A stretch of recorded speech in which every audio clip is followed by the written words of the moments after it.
Bismillahirrahmanirrahim. Assalamualaikum warahmatullahi wabarakatuh. Bismillahirrahmanirrahim. Assalamualaikum warahmatullahi wabarakatuh.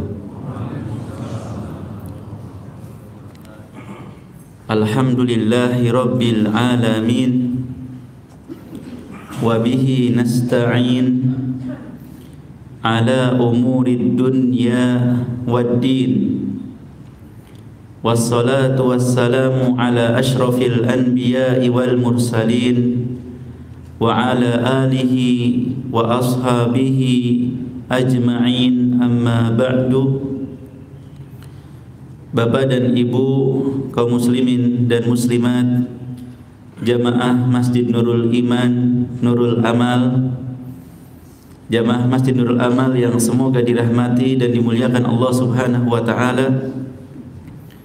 Marilah kita senantiasa memuji dan bersyukur kepada Allah Subhanahu wa taala atas segala nikmat dan karunia yang Allah berikan kepada kita semua, terutama Bapak dan Ibu, nikmat hidayah, dijadikannya kita semua sebagai seorang mukmin, seorang muslim, seorang pengikut setia Nabi Muhammad sallallahu alaihi wasallam. Sungguh pemandangan yang sangat indah dan membahagiakan sekali bagaimana rumah-rumah Allah dipenuhi oleh hamba-hambanya untuk bersujud kepadanya, khususnya di waktu subuh, di saat sebagian orang masih asyik dan lelap dengan tidurnya. Namun para pejuang subuh di masjid ini luar biasa sekali. Semoga Allah Subhanahu wa taala menjadikan amal ini sebagai pemberat timbangan kita di hari kiamat nanti. Hari yang tidak lagi bermanfaat harta dan anak-anak kecuali yang datang dengan hati yang selamat. Semoga Allah Subhanahu wa taala menghapuskan dosa dan kesalahan kita dan memasukkan kita semua ke dalam surganya. Amin ya rabbal alamin. Bapak dan Ibu kaum muslimin dan muslimat yang semoga dirahmati dan dimuliakan Allah, tema kita di kesempatan pagi ini cukup berat, yaitu menggapai keluarga sakinah. Mengapa saya katakan berat? Karena teori dengan praktek terkadang jauh atau sulit, ya, kecuali bagi yang dirahmati dan diberikan taufik oleh Allah Subhanahu wa taala. Maka tidak bisa digapai hanya dengan dapat sertifikat pelatihan keluarga sakinah gitu. Tidak bisa hanya didapat dengan mengikuti kursus. Bahkan termasuk buku-buku, kitab-kitab yang dibagikan. Mungkin hampir di setiap rumah ada buku pernikahan. Betul apa tidak? Namun dalam mempraktekannya butuh perjuangan. Oleh karena itu, Bapak dan Ibu kaum muslimin dan muslimat yang semoga dirahmati dan dimuliakan Allah, melalui kajian ini kita berdoa dan berharap kepada Allah Subhanahu wa taala agar kita diberikan ilmu yang bermanfaat dan amal saleh. Adapun keluarga sakinah yang dimaksud adalah keluarga yang disebutkan oleh Allah Subhanahu wa taala di dalam surat Ar-Rum ayat 21. Ya, keluarga sakinah yang mau kita bahas dalam kesempatan ini adalah yang Allah Subhanahu wa taala sebutkan di dalam surat Ar-Rum ayat 21 yang sering sekali dibacakan khususnya di acara-acara pernikahan. Allah Subhanahu wa taala berfirman, "Wa min ayatihi an khalaqalakum min anfusikum azwajan litaskunu ilaiha wa ja'ala bainakum mawaddatan wa rahmah inna fi dzalika laayatin liqaumin yatafakkarun." Dan di antara tanda-tanda kekuasaan, kebesaran dan keesaan Allah Subhanahu wa taala adalah Dia menciptakan untukmu pasangan-pasangan dari jenismu sendiri, istri-istri, suami-suami dari jenismu sendiri. Supaya apa? Supaya kamu cenderung merasa tenang, tentram, damai bersamanya, terjalin sakinah,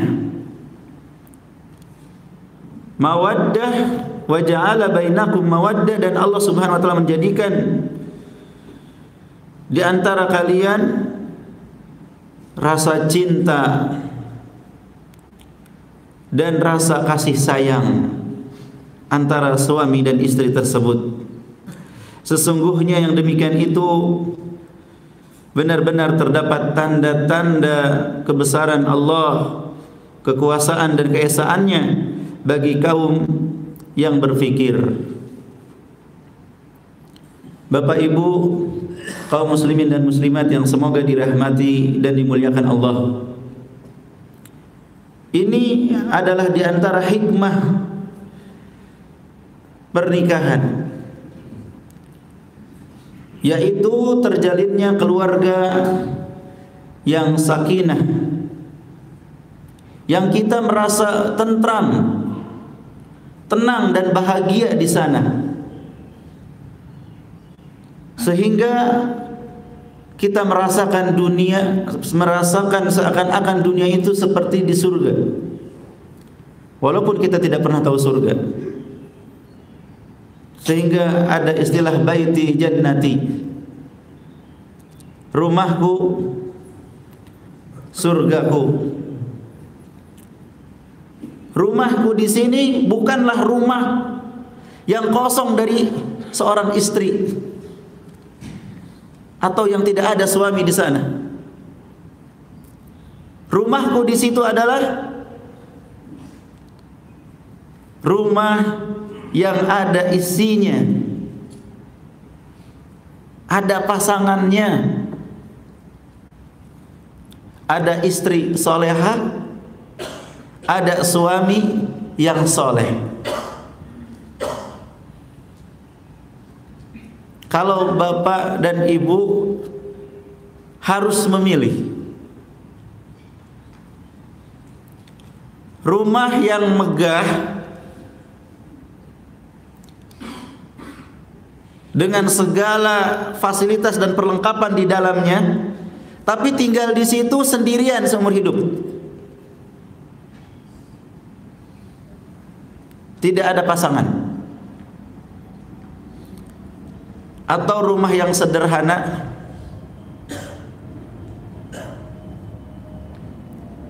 tidak besar, seperti kos-kosan, satu ruangan plus kamar mandi, tapi di situ ada istri solehah, Pak, yang bapak ketika pulang disambut dengan senyuman, dengan penuh kebahagiaan dan keceriaan, disambut dengan pelukan, dan selanjutnya ada anak-anak di sini.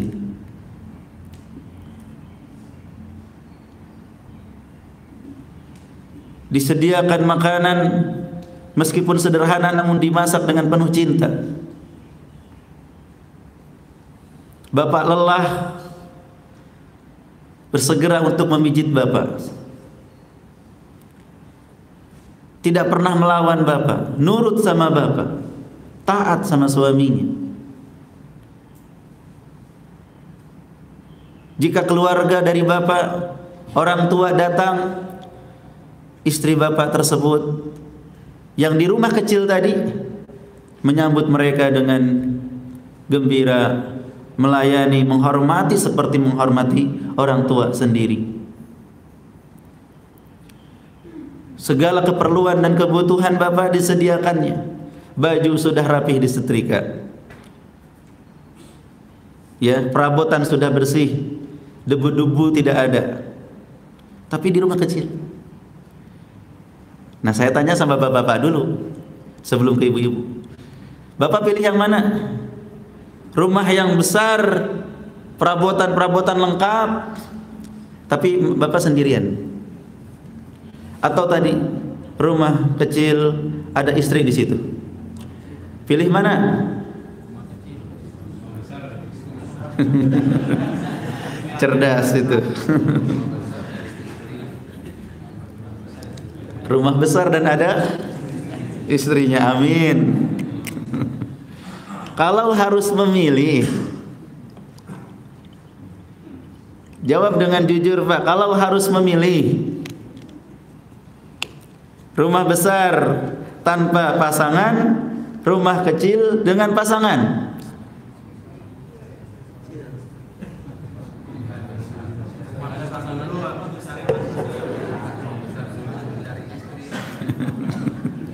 Pokoknya gak mau kalah ya. Besar dulu cari istri, luar biasa. Ya.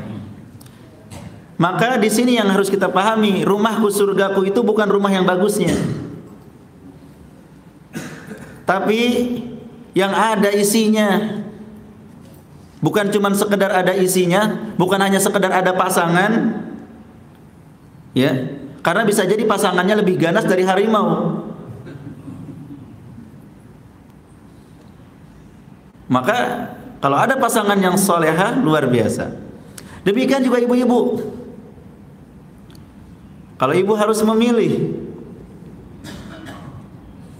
ya, punya rumah besar, tapi nggak tahu ya ibu-ibu ya, rumah besar dengan segala perabotannya, tapi tidak ada suami di sana.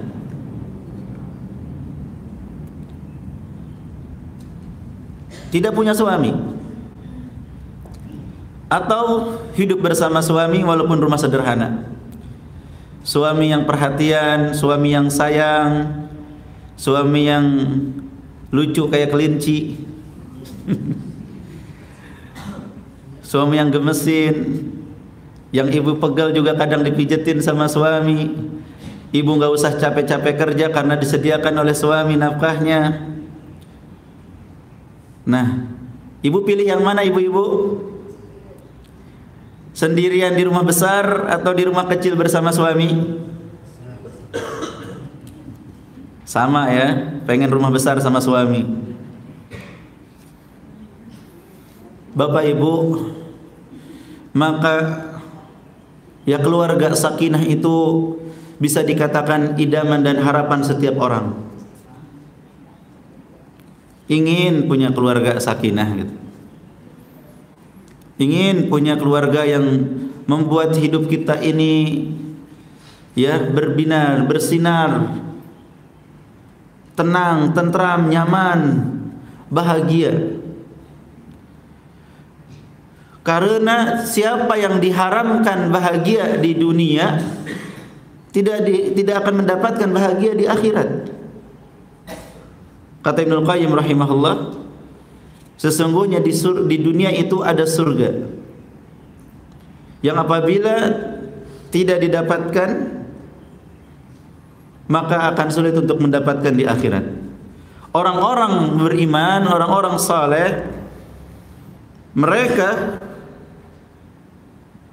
dengan beraneka ragam kehidupan yang kaya yang miskin di antara mereka, itu mereka adalah orang-orang yang paling bahagia, paling tentram hidupnya di dunia.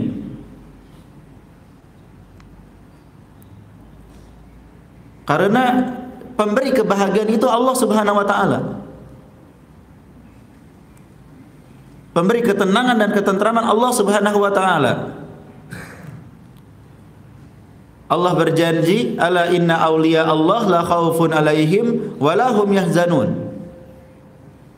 Ingatlah, wali-wali Allah itu tidak akan dihinggapi rasa takut dan tidak akan dihinggapi rasa sedih. Tidak takut artinya tenang dengan masa depan. Tidak bersedih artinya bahagia. Nah, Bapak Ibu kaum muslimin dan muslimat yang semoga dirahmati dan dimuliakan Allah, pertanyaannya bagaimana cara menggapai keluarga sakinah tersebut? Sebelum kita sebutkan tips-tipsnya, ya perlu kita ketahui bahwa menikah adalah sunnah Rasulullah SAW yang hukumnya bisa wajib, bisa sunnah, bisa makruh, bisa haram. Bagi yang sudah mampu menikah dan dia khawatir terjatuh ke dalam perbuatan maksiat, entah itu zina, entah itu liwat, gay, lesbi, atau masturbasi atau onani, dan dia mampu untuk menikah, maka wajib atasnya untuk menikah. Berdosa kalau dia nggak nikah. Kemampuan sudah ada, malah dipakai untuk maksiat, maka wajib baginya untuk menikah. Adapun jika dia mampu tapi dia tidak khawatir untuk jatuh kepada maksiat, dia bisa menghilangkan pikiran-pikiran yang negatif dan dia sibuk dengan ibadah, maka itu dianjurkan untuk menikah. Dianjurkan untuk menikah, sunnah. Ya kita bahas yang ini saja, dua, antara yang wajib dengan yang sunnah. Dan Nabi SAW mengancam keras orang yang sudah mampu tapi tidak mau menikah dengan alasan ingin sibuk ibadah. Ketika ada seseorang mengatakan saya tidak akan menikah, ingin fokus ibadah, maka Nabi SAW mengatakan, saya orang yang paling bertakwa dan paling takut kepada Allah di antara kalian, dan saya menikahi wanita. Faman raghiba an sunnati falaysa minni. Siapa yang tidak suka dengan sunnahku, yaitu menikah, maka dia bukan golonganku. Dan Nabi SAW sangat menganjurkan untuk menikah. Beliau SAW bersabda, ya ma'syarasy syabab, man istata'a minkumul ba'ah falyatazawwaj fa innahu aghaddu lil basar wa ahsanu lil farj. Wahai para pemuda, barang siapa yang sudah mampu, maka hendaklah segera menikah. Segera menikah, karena itu bisa menundukkan pandangan dan menjaga kehormatan kemaluannya. Maka para pemuda yang sudah bekerja atau pemuda yang orang tuanya punya kemampuan, orang tuanya harus membantu anaknya menikah. Seorang salaf mengatakan, saya sebagai bapak belum merasa maksimal menjadi seorang bapak sampai saya menikahkan putra saya. Yang sudah mampu nikah untuk menikah. Ya didorong para pemuda ini, karena ini adalah fitrah manusia. Laki-laki normal pasti cenderung kepada wanita. Wanita normal pasti cenderung kepada laki-laki. Siapa yang tidak seperti itu tidak normal. Apakah kita mau anak kita nggak normal? Kecenderungan ingin dengan lawan jenis. Jika tidak dibingkai dengan syariat pernikahan, maka yang terjadi adalah perzinaan. hubungan di luar nikah, hamil di luar nikah, setelah itu pembunuhan, aborsi, bayi dibuang, bayi dilemparkan. Itu yang kita lihat dan kita dengar ketika sebagian orang tua, jangan nikah, jangan nikah, jangan nikah. Nanti dulu, nanti dulu, nanti dulu. Sedangkan kebutuhan tidak bisa ditunda. Orang tua harusnya bisa mengerti, dulu pernah muda. Dulu pernah seperti mereka, senang sama lawan jenis. Kalau tidak diikat dengan tali pernikahan, terus dengan tali apa? Sebagian mengatakan, kan belum saatnya, belum punya rumah, belum punya ini. Selagi bisa menafkahi, walaupun rumah mengontrak dulu tidak masalah. Belum punya mobil tidak masalah. Bukan patokan itu semua. Selagi bisa makan sendiri, bisa makan berdua dengan istri, itu sudah boleh menikah. Permudah urusan nikah agar terjaga masyarakat kita, masyarakat kaum muslimin dan muslimat. Jika tidak akan terjadi kerusakan yang sangat besar. Dan peran orang tua ini ya sangat besar sekali. Mereka memiliki andil yang besar karena mereka yang sering memegang otoritas. Nikah, jangan nikah, nikah, jangan nikah. Tidak sedikit perawan-perawan menjadi tua karena ketika datang pemuda melamar ditolak bukan oleh putrinya, oleh bapaknya, oleh ibunya. Seakan-akan yang menikah itu orang tuanya. Ya. Demikian juga para pemuda minta izin ke orang tuanya, jangan dulu nak, kamu baru 30 tahun, nunggu 40 tahun. Ya, saya alhamdulillah minta izin menikah di usia 20 tahun nikah. Di usia sekarang 33 tahun Allah karuniakan 7 anak. Ya tidak takut kehilangan, tidak takut harus nggak bisa sekolah, tidak bisa ya menafkahi mereka. Maka kebanyakan orang tua ketakutan. Nah, ini harus dihilangkan. Justru pernikahan itu membawa keberkahan. Allah Subhanahu wa taala berjanji, "Iyakunu fuqara yughnihimullah." Jika mereka itu miskin, Allah yang akan menjadikan mereka kaya. Ya, sebagian orang tua, kamu mau ngasih makan apa sama anak orang? Atau ketika dia melamar, mau ngasih makan apa sama putri saya? Padahal jawabannya mudah, ngasih nasi, Pak. Berapa harga nasi? Harga beras? Ya, 100.000 bisa dapat 10 kilo dengan kualitas tertentu. 10 kilo untuk berapa hari, Pak? Ya, berdua bisa 1 bulan. Kenapa harus khawatir? Masa mencari uang seperti itu aja nggak bisa? Ya, jadi kaum muslimin harus mendorong ya keluarganya, anak-anaknya untuk menikah sebagai jalan keselamatan, terhindar dari berbagai macam penyakit dan kerusakan yang melanda sebagian pemuda dan pemudi ya di negeri ini. Ini malam minggu, perjalanan saya ke sini di Bundaran HI, di beberapa tempat saya lihat muda-mudi ya, belum subuh mereka belum pulang. Dan orang tuanya nggak peduli. Itu bukan istrinya, itu bukan suaminya. Apakah seperti ini yang kita inginkan? Kenapa mereka nggak menikah saja? Orang tua, Pak, pertanyaan. Orang tua yang tidak mengizinkan, kata mereka. Baik, bagaimana caranya supaya tercapai keluarga sakinah? Yang pertama, mengikhlaskan niat ketika menikah. Menikah itu ibadah. Allah mencintainya, Rasulullah memerintahkannya, dan setiap ibadah tidak akan diterima oleh Allah Subhanahu wa taala kecuali jika terpenuhi 2 syarat. Yang pertama ikhlas karena Allah, yang kedua mengikuti syariat Rasulullah sallallahu alaihi wasallam. Maka menikah pun demikian, ikhlaskan niatnya.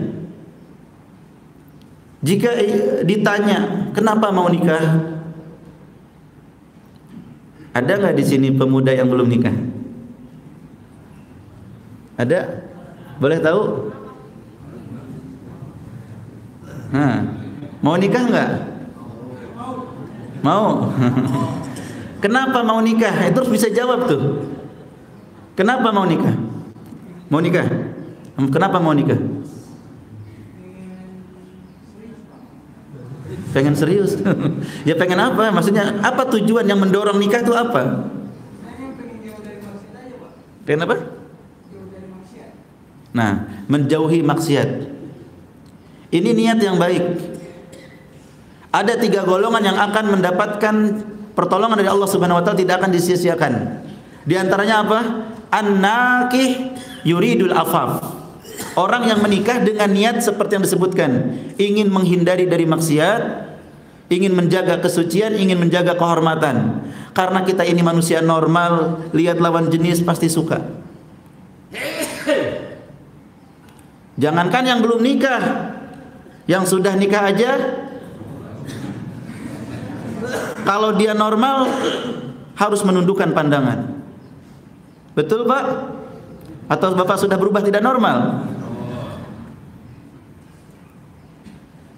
Kita tidak perlu menafikan sesuatu yang memang sudah Allah berikan. Laki-laki suka sama lawan jenis, sama wanita, wanita juga suka sama lawan jenis. Wanita pun sama, walaupun sudah menikah, ngelihat berondong ganteng, ada godaan di sana. Jadi bukan cuma bapak-bapak yang tergoda, Pak. Maaf ya Pak ya, bukan cuma laki-laki yang bisa tergoda lagi, wanita pun. Tidak sedikit kasus-kasus ya, wanita selingkuh. Ini kenyataan, karena memang itulah tabiat. Nah, ini yang sudah nikah. Bagaimana yang belum nikah coba? Yang belum nikah mau lari kemana? Maka dia ingin segera menikah untuk menjaga kehormatan, menghindari dari maksiat. Ini niat yang baik. Apalagi niatnya? Melaksanakan perintah Allah dan Rasulnya. Allah dan Rasulnya memerintahkan kita untuk menikah. Dan ini adalah kasih sayang Allah kepada kita, memerintahkan sesuatu yang sesuai dengan kebutuhan kita. Di saat di agama lain ada yang melarang umatnya menikah, tidak boleh menikah. Bisa mereka menahan gejolak syahwatnya jika tidak dikebiri? Tidak bisa, sehingga yang terjadi gay, lesbian, atau pemerkosaan. Yaitu terjadi. Mereka dilarang menikah tetapi melakukan pemerkosaan, melakukan perbuatan yang tidak benar. Manusia punya tabiat condong kepada lawan jenis, ya maka Allah memerintahkannya dan kita melaksanakannya. Kemudian niat pernikahan juga adalah apa? Untuk melahirkan keturunan, agar lebih banyak hamba-hamba Allah yang mentauhidkannya, mengesakannya, yang beribadah kepada Allah. Ya maka jika ada yang menikah tapi syaratnya saya ingin wanita yang mandul, katanya. Saya ingin menikah tapi dengan wanita yang gak punya anak. Maka ini bertentangan dengan tujuan menikah. Nabi SAW bersabda, tazawwajul wadud al-walud. Nikahi wanita yang memiliki cinta yang besar dan memiliki banyak anak yang subur. Kemudian nikah untuk apa lagi? Selain menjaga kehormatan, memperbanyak keturunan, ya, melaksanakan perintah Allah Subhanahu wa taala, untuk bekerja sama, tolong menolong menuju surga Allah Subhanahu wa taala dengan pasangan. Ya kita itu menikah sama-sama tujuan akhir kita pengen ke surga. Di dunia ini sebentar. Yuk kita tolong menolong biar mudah. Sehingga terjadi tolong menolong antara suami dan istri. Nah, ini diantara niat yang benar, ikhlas dalam menikah. Maka jangan ada menikah ingin harta. Kenapa nikah? Pengen kaya, sehingga tidak mau nikah kecuali dengan yang kaya. Ada orang melamar, lihat dulu bawa apa dia. Pajero, oh bukain pintu. Di waktu yang lain ada yang ngelamar pakai beca, tutup, bilang nggak ada orangnya. Ya, menjadikan patokan menikah itu harus dengan yang kaya. Kalau nggak kaya nggak usah nikah deh. Ya nggak usah nikah sama dia. Cari wanita dari keturunan kaya. Cari laki-laki yang kaya. Seakan-akan nikah sama dia kalau dia punya harta, kalau harta hilang maka selesai pernikahan. Ada uang abang disayang, nggak ada uang, maaf, ditendang. Karena cari harta. Ya ada yang menikah dengan tujuan dunia, ingin gengsi, ingin terkenal dan lain sebagainya. Maka itu tidak benar. Niatnya harus ikhlas nikah. Yang kedua, memilih pasangan dengan baik. Ini Pak, tips yang kedua ini yang harus diperhatikan. Kita menikah dengan siapa? Maka orang yang sembarang menikah sering terjadi kekecewaan dan penderitaan. Oleh karena itu syariat mengatur dengan siapa sebaiknya engkau menikah. Rasulullah SAW bersabda, tunkahul mar'atu li arba'. Wanita itu dinikahi rata-rata karena 4 perkara secara umum. Ya. Limaliha, lijamaliha, wali hasabiha. Ada yang karena hartanya, ada yang karena kecantikannya, ada yang karena keturunannya. Fadfar bidzatid din taribat yadak. Kemudian Rasulullah memberikan arahan yang benar. Yang benar itu bukan karena harta, kecantikan atau keturunan, tetapi pilihlah seorang wanita itu karena agamanya. Engkau akan beruntung. Memilih istri karena agamanya. Bukan berarti nggak boleh cantik, nggak boleh punya harta, nggak boleh keturunan bagus, tapi jadikan agama sebagai patokan. Ketika ada 2 orang wanita, yang satu agamanya bagus, tapi wajahnya biasa, yang satu cantik jelita, tapi agamanya naudzubillah. Dikasih sekian puluh juta mau memberikan kehormatan. Tidak memiliki ya harga diri. Pilih mana di antara 2 wanita itu? Rasulullah SAW memerintahkan kita untuk memilih. Kalau ada 2 pilihan itu saja yang bagus agamanya. Tapi kalau ada 2 pilihan bagus agamanya dan cantik jelita, yang satu agamanya rusak dan naudzubillah fisiknya juga, pilih yang mana? Yang pertama, yang agamanya bagus walaupun cantik.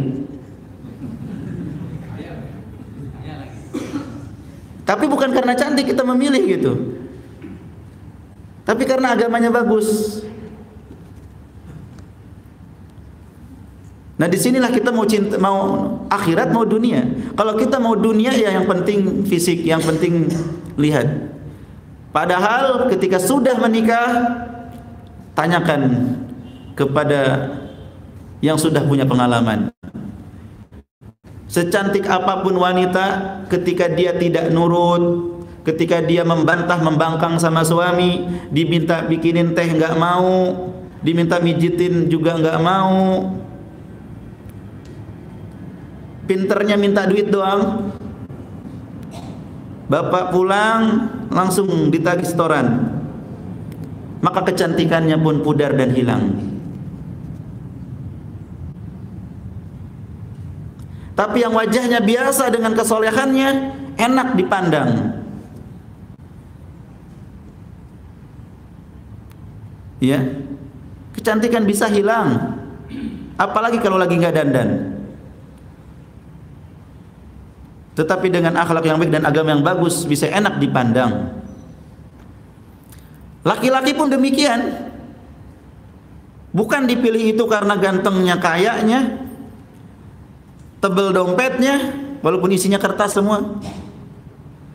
Tetapi kata Rasulullah, idza atakum man tardawna dinahu wa khuluquhu fazawwijuh. Jika datang kepadamu seorang pemuda, seorang laki-laki yang kau ridhoi agamanya, akhlaknya, ngelamar putrimu, segera nikahkan itu. Segera nikahkan. Ada laki-laki bagus agamanya, bagus akhlaknya, melamar, segera nikahkan. Itu Pak lebih berharga daripada harta dunia Pak. Suami yang soleh itu sama seperti wanita solehah. Ad-dunya mata wa khairu mata'iha al-mar'atu solehah. Dunia ini perhiasan, dan sebaik-baik perhiasan adalah istri yang solehah. Demikian juga suami yang soleh. Tapi kan saya ingin kebaikan dunia putri saya. Saya nggak mau putri saya sengsara.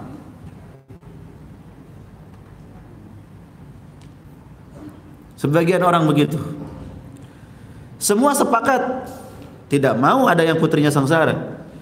Tetapi jika hanya karena harta harus nikah dengan yang tidak beragama, kesengsaraannya jauh lebih besar. Bukan cuma di dunia, tapi putri bapak akan diseret, diajaknya kepada neraka, naudzubillah, karena tidak punya agama. Maka carilah yang bagus agamanya dan mampu juga dari sisi ekonominya. Ya bukan berarti harus nikah sama yang miskin. Yang penting itu soleh, bagus agamanya, bagus akhlaknya. Banyak yang mampu. Yang mampu menafkahi keluarganya banyak. Jangan berpikiran yang mampu menafkahi yang banyak hartanya itu hanya orang-orang yang gak soleh. Jangan. Banyak orang-orang soleh yang bagus agamanya dan dia memberikan nafkah dengan baik kepada keluarganya. Maka sabar mencari seperti itu. Ketika datang yang seperti itu, jangan disia-siakan. Segera nikahkan. Segera nikahkan. Jadi mencari pasangan ini di awal harus benar. Bagaimana kalau sekarang sudah menikah dan dulu dalam mencarinya nggak benar? Tidak ada kata terlambat. Tidak ada kata terlambat. Bukan cari lagi, maaf, bukan. Yang ada ini dibimbing, dibina supaya sesuai dengan kriteria yang diajarkan Nabi Sallallahu Alaihi Wasallam. Istri kita dulu dicari karena kecantikannya. Oh, ternyata salah. Karena dia sudah jadi istri kita, kita bimbing, kita arahkan supaya bagus agamanya. Didorong ke majelis ilmu, diajak ke majelis taklim, diberikan hadiah buku-buku agama, diajak ziarah silaturahim ke orang-orang soleh, ke ustadzah, berteman dengan yang baik. Kita arahkan supaya istri kita ini ya bagus agamanya. Demikian juga ibu-ibu. Dulu waktu nikah sama suami, yang penting kaya aja, yang penting karyawan tetap misalnya, yang penting PNS, yang penting, tanpa melihat agamanya. Maka sekarang gimana caranya agar suami yang dulu ketika dinikahi kurang mengerti agama diarahkan dan dibimbing, didorong dengan lemah lembut, dengan pelan, dengan kesabaran, agar suaminya mulai mempelajari agama lebih baik lagi, agar akhlaknya lebih baik lagi. Tidak ada kata terlambat. Dan tidak sedikit yang berubah dari jahiliyah menuju hidayah. Dulu ketika nikah istrinya tidak berjilbab, suaminya nggak pernah sholat. Mereka berkeluarga, kemudian mereka sama-sama menggapai hidayah. Oh, istrinya pun mulai memakai jilbab, laki-lakinya pun mulai rajin sholat dan ke masjid. Banyak yang seperti itu, maka tidak ada kata terlambat. Dan ingat, harus sabar. Sebagaimana dulu kita dalam masa tidak mengetahui, tidak mengerti, demikian juga pasangan kita. Sekarang belum ngerti, insya Allah kita ajak terus pelan-pelan, kita doakan siang dan malam agar Allah memberikan petunjuk dan hidayah kepada pasangan kita tersebut. Ya, jangan kemudian saya tidak kuat seperti ini, lebih baik ganti saja pasangannya. Jangan seperti itu. Ya, sebagaimana kita juga dapat hidayah dengan sulitnya, maka demikian juga pasangan kita, apalagi hidayah itu di tangan Allah Subhanahu wa taala. Ya, ini bagi yang sudah punya. Tapi bagi yang belum punya, ambil pelajaran. Selektif, hati-hati dalam memilih pasangan. Ya. Selain agamanya bagus, akhlaknya bagus, juga cari pasangan yang subur. Cari pasangan yang subur. Mengapa? Karena Rasulullah yang perintahkan. Tazawwajul wadud al-walud. Nikahi wanita yang pecinta dan banyak anak yang subur. Lihat kakak-kakaknya punya anak enggak? Lihat ibunya anaknya berapa? Ya. Dan cari juga wanita yang punya visi misi sama. Kalau menikah pengen punya anak berapa? Cukup satu aja lah. Kebayang melahirnya susah. Berarti ini tidak punya cita-cita banyak. Yang satu lagi, kalau mau nikah punya anak berapa? Ya, kalau bisa minimal 14 gitu. Atau 10 gitu. Ada nggak di sini yang saudaranya 10? Ada nggak? Nggak ada. 9 saudaranya. Orang tuanya punya anak 9? Nggak ada. Berarti memang jarang ya. 6? Nah, ada. Tapi banyak. Orang tua kita terdahulu anaknya 10, 11, 12. Ya? Makanya nggak pakai cincin. Bukan masalah itu. Tetapi memang keinginan dan paradigma yang salah. Ya, kita ini didorong untuk sedikit anak. Padahal Indonesia ini luas, nggak bakalan penuh kepenuhan gitu, nggak ada tempat gitu. Ya, di Kalimantan masih banyak tanah, di Sumatera masih banyak tanah, di Papua masih banyak tanah, pulau-pulau masih banyak yang belum terisi. Kenapa harus takut kekurangan tanah? Ya, urusan mencari nafkah itu kembali kepada pribadi dan rezeki dari Allah Subhanahu wa taala. Ya, menyebar harusnya. Nah, jadi cari yang subur, Pak. Cari yang punya cita-cita ingin banyak anak. Kenapa? Karena di antara faktor yang menambah kebahagiaan adalah keturunan dan anak-anak, yaitu anak-anak.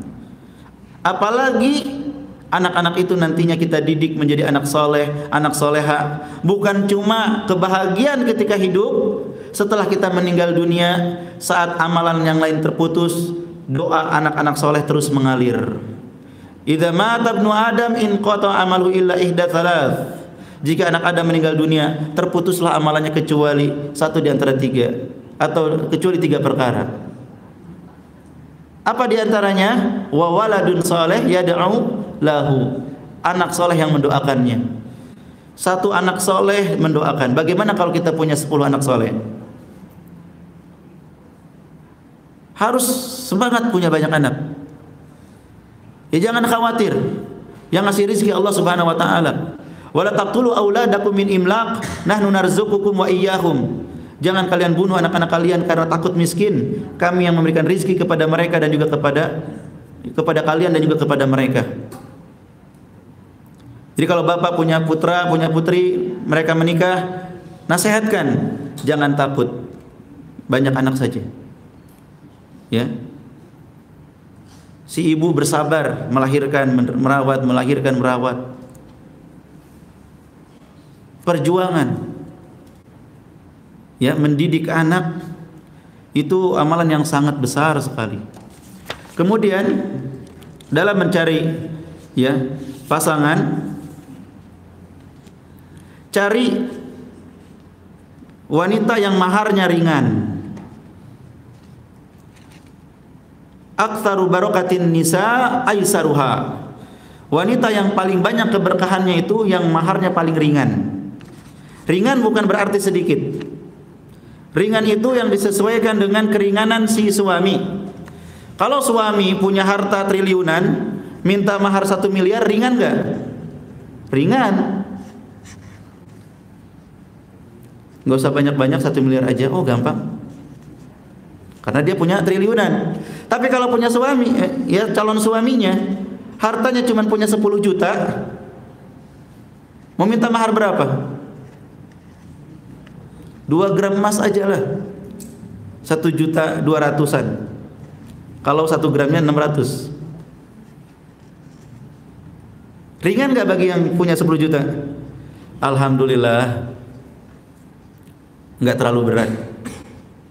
Jadi disesuaikan dengan kemampuan calon suami. Ya lihat ini yang melamar siapa, bagaimana kondisinya, kerjanya apa. Minta yang berat justru akan membuat si calon suaminya nyerah, Pak. Ya. Tabungan cuma 10 juta, gaji 3 juta sebulan, minta mahar 100 juta. Mau jual ginjal dulu. Itu memberatkan. Bapak jangan bilang, "Ya udah, saya juga nggak mau punya menantu yang kere." Jangan begitu, Pak. Harta itu bisa dicari.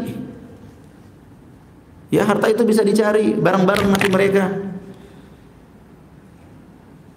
Apalagi mensyaratkan bukan maharnya. Selain mahar harus ada biaya resepsi minimal 100 juta karena di gedung.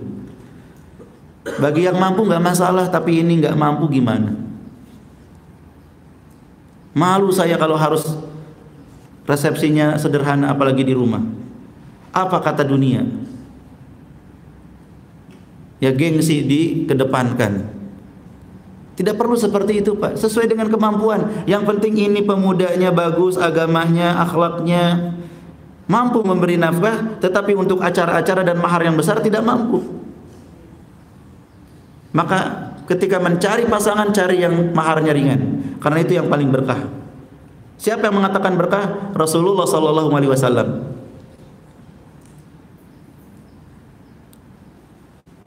Menikahkan anak itu bukan sedang menjual anak. Ya sebagian orang tua seperti menjual anak. Ya. Boleh nikah sama anak saya tapi kasih saya mobil ya. Tapi kasih pekerjaan kepada semua yang ada di sini. Ya.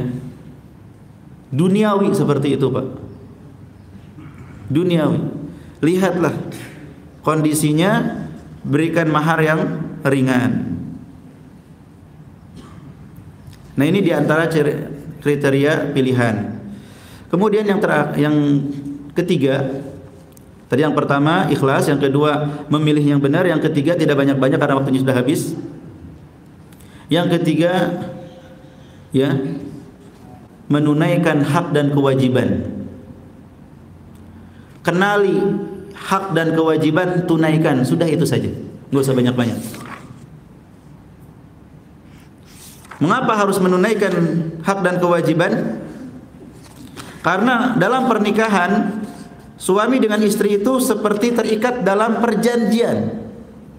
Wa akhadna minkum mitsaqan ghalidha.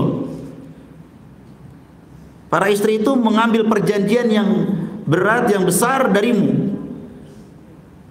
Saya terima nikahnya. Sudah, saat itu hak dan kewajiban berlaku. Kerusakan rumah tangga, ketidaktentraman ketika tidak mau menunaikan hak dan kewajiban. Bahkan tidak tahu hak dan kewajibannya apa. Maka laki-laki, suami harus tahu apa kewajibannya sebagai suami. Tunaikan kewajibannya. Istri juga harus tahu apa kewajiban sebagai istri, tunaikan. Jangan menuntut hak dirinya dan tidak mempedulikan kewajibannya. Jangan kita itu mikirin sebagai suami gitu ya. Istri saya harus begini, harus begini, harus begini. Kalau bapak sudah begitu pikirannya menuntut istri, maka sulit untuk tercapai sakinah. Itu urusan istri menunaikan kewajiban. Urusan kita sebagai laki-laki, sebagai suami, fokus dulu pada kewajiban kita. Saya sudah memberi nafkah belum? Lahir dan batin. Saya sudah mendidik dan membina dengan baik dan benar belum? Sudah memberikan contoh yang baik belum? Saya sudah ya menghiburnya ketika sedih. Ya, sudah ikut bersamanya dalam segala kehidupannya. Saya sudah menjaga rahasianya atau belum? Hak-hak istri ditunaikan. Kalau istri haknya ditunaikan, dia akan tenang, dia akan bahagia dan akan mudah untuk menunaikan kewajibannya. Ini bagi suami seperti itu pikirannya itu, bagaimana saya menunaikan hak istri saya. Istri pun demikian, jangan menuntut dari suaminya, saya maunya suami saya begini, saya maunya begini. Itu salah.